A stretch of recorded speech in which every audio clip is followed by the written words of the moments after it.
ஓம் சாய்ராம். என் அன்பு குழந்தையே, நடக்குமா என்ற சந்தேகம் வந்துவிட்டதல்லவா? எல்லாம் முடிந்தது போல் இருக்கின்றதே, இதற்கு மேல் கிடைக்குமா? நினைத்தது நடக்குமா? நம் கையில் கிடைக்க வேண்டியது கிடைக்குமா என அனைத்தும் சாத்தியமாகுமா என்றெல்லாம் உன் மனதிலேயே கேள்வி கேட்டு சந்தேகப்பட ஆரம்பித்து விட்டாய். இப்படி நினைத்து கொண்டுதான் இப்போது நீ படுத்துள்ளாய். பயப்பட ஆரம்பித்து விட்டாய்.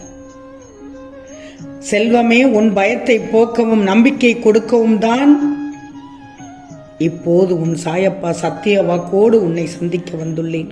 இதை கேட்டுட்டு நிம்மதியாக தூங்கு தங்கமே.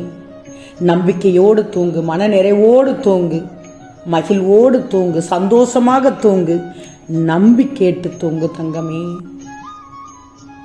நம்பணும், உன் சாயப்பா சொல்வதை முழுவதுமாக நம்பணும். எல்லோருக்கும் இந்த பாக்கியம் கிடைக்காது. எல்லோருக்கும் என் பேச்சை கேட்டு விடாது. உரிமைக்கான பிள்ளைக்கு மட்டும்தான் இந்த பதிவு பார்க்க முடியும், கேட்க முடியும் தங்கமே. நீ தூங்கி எவ்வளவு நாளாகிவிட்டது என்று எனக்கு தெரியும். கவலைப்படாதே. நாளை அருமையான விடியலாக இருக்கப் போகிறது. பொன்னான புதன் உனக்கு பெருமை தரப்போகிறது.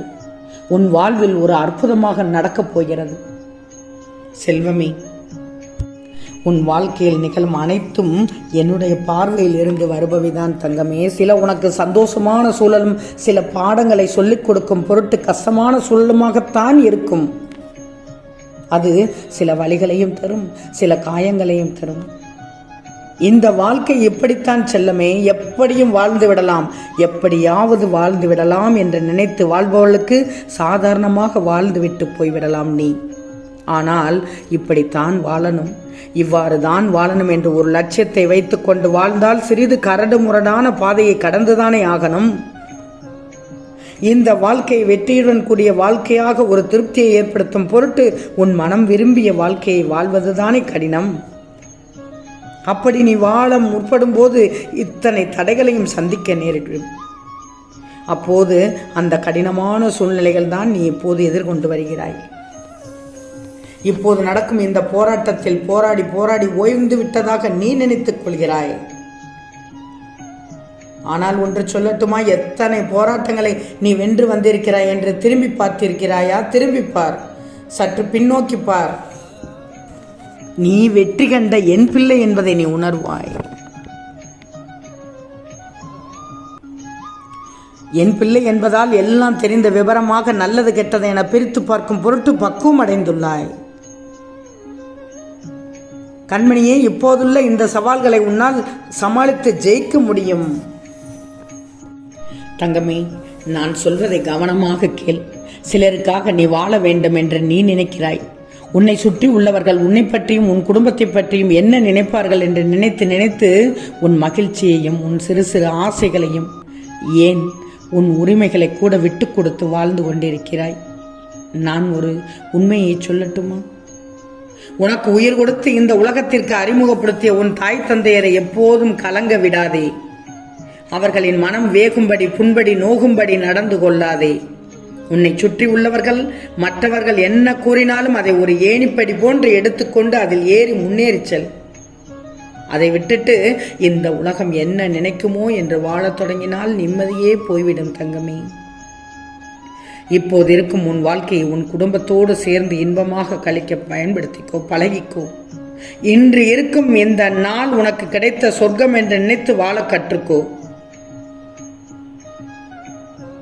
என் தெய்வமே, உன் தெய்வம் எது? உன் தாய் தந்தையை மிஞ்சிய எவரும் இல்லை இந்த உலகத்தில்.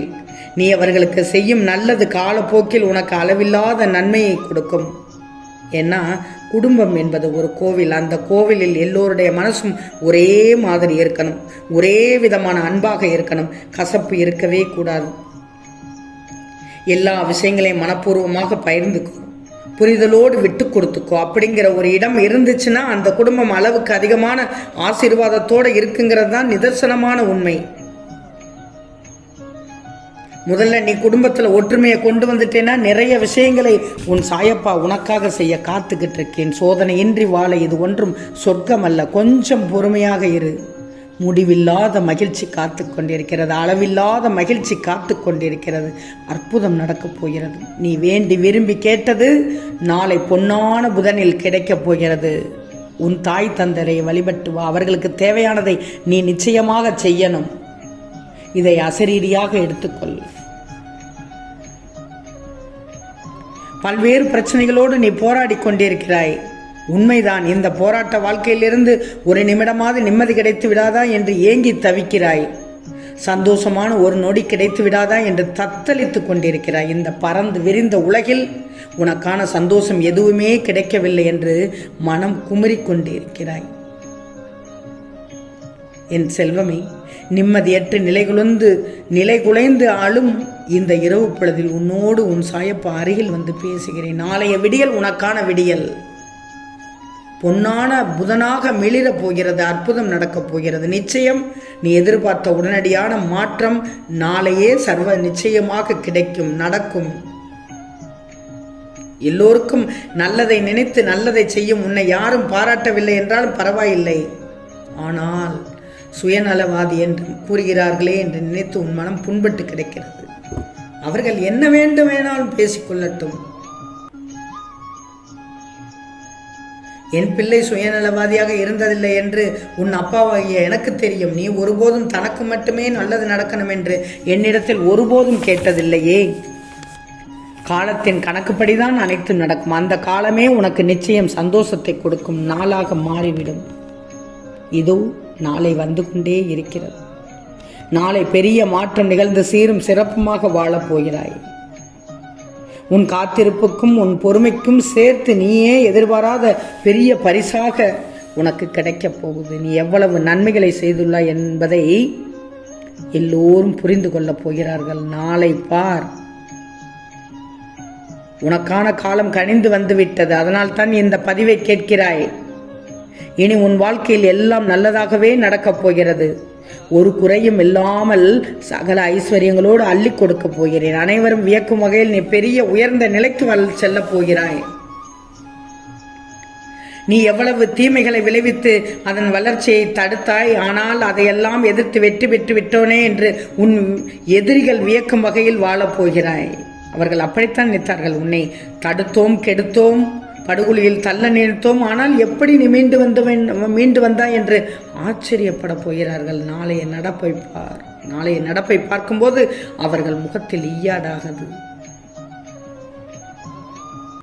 உன் மனதில் உள்ள பாரங்கள் சிறிது சிறிதாக குறையப் போகிறது. உன் வறுமைகள் எல்லாம் அந்த வழியை பார்த்து ஓடப் போகிறது. உன் பிரச்சனைக்கு தீர்வு கிடைக்கப் போகிறது. மாங்கல்ய பாக்கியம் தேடி வரும். புத்திர பாக்கியம் கிடைக்கும். நீ ஆசைப்பட்டது போலவே நீ ஆசைப்பட்டவருடன் மன வாழ்க்கை அமையப் போகிறது. நான் உனக்கு இந்த இரவு நேரத்தில் சத்தியம் கொடுத்த வாக்குகள் நிச்சயம் பலிக்கும். அப்படி நடக்கலைனா என்னாலே வந்து என் முகத்தை பார்த்து கேள். என் வாக்கை காப்பாற்ற நான் என்றும் மறந்ததில்லை. வாழ்க்கையை பற்றிய வீண் பயத்தை உதறி தள்ளிவிட்டு நிம்மதியாக இப்போது தூங்கி எழு. அனைத்தையும் நான் பார்த்துக் கொள்கிறேன். ஆம் தங்கமே, நிச்சயம் நடக்கும். நல்லது நடக்கும். நல்லது மட்டுமே நடக்கும். அது நன்மையாகவே இருக்கும். ஓம் சாய்ராம்.